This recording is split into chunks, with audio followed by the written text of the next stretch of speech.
Ryan, this morning, if your child has been bullied, they may be more likely to take a weapon to school. A study in the journal Pediatrics looked at data from a national survey focusing on students who took weapons to school. And researchers found that 1 in 5 students admitted to being bullied during the past year. And out of those, twice as many kids said that they took a weapon to school. And that is why the FBI is hoping to crack down on bullying. And joining us right now to talk more about it is Agent Kevin Kaufman and Captain Rich Francis from the Seminole County Sheriff's Office, who's been with us before. Great to see both of you. Thank you for being here. Good morning. Thanks for having us. Let's talk about why this is so important. And you know, it's interesting. I think a lot of parents, they look back and they think, it wasn't that bad when I was a kid. Why do we make such a big deal out of it now? But times have really changed, haven't they? Dave, the time has changed between the time that you've grown up, I grew up, Captain Francis grew up. Nowadays, there's social media, there's the internet, there's photo of the phones using the photographs, and our kids are exposed to that at a very young age. They are, and unfortunately, I think part of the problem is that the parents aren't really familiar with all the stuff that the kids have on their phones and what they're doing. Is that right? That's correct. And unfortunately, we get accustomed to a certain app, and then it changes. You know, there's a new app tomorrow that the kids, and we're usually a step or two behind sometimes on these new apps that they're finding. But you know, there's some that are also still in use that we monitor, but unfortunately, they change all the time. So why is it so important to get these kids at a young age? And middle school is really where you're focusing a lot of your effort, right?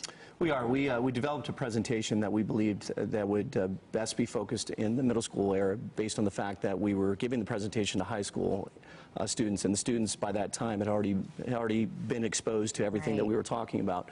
So we're finding that the kids are being victimized at a younger ages. I've had victims in my cases as young as 7 years old.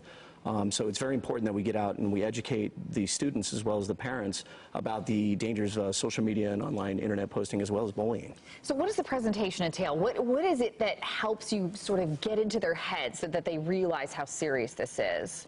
The effects of online posting and how it can affect your future, how it can affect your life. Many students nowadays don't realize that everything they're doing from a 7th, 6th grade on forward is being documented on their social media. So when they go to college or when they go into a career, it's becoming where the colleges and the careers check their social media. And then now something they did when they were at a young age is now being exposed. It's something that us as parents never had when we were growing up, and it's something that our kids are being exposed to today. And they don't understand the consequences. We had a story not too long ago about a bunch of kids who didn't get into Harvard. They were already accepted, and then they went and checked their social media accounts, and they said, sorry, you're not getting in. But they don't understand those consequences, right? And they're going back further and further when they do these job searches and academic searches for admissions.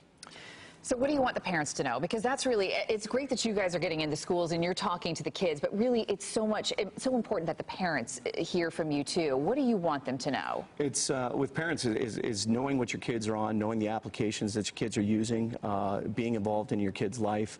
A lot of parents think that certain applications that are on the phone that are kid-friendly are actually not kid-friendly. It's ways that predators can get at your kids, ask them for pictures, and start luring them out to do malicious things, as get incorrect pictures, or to lure them out to travel to do inappropriate things. And it's okay to check your kid's phone, right? Oh, without question. Yeah, you have to. I mean, in this day and age, you absolutely have to be checking it, maybe every day, every night. I don't even let my daughter have it in her room with her at night. That's a great practice. Yeah. Very All right. So. We really appreciate what you guys are doing. Is there somewhere parents can go for more information, or what would you like a website or anything, a link?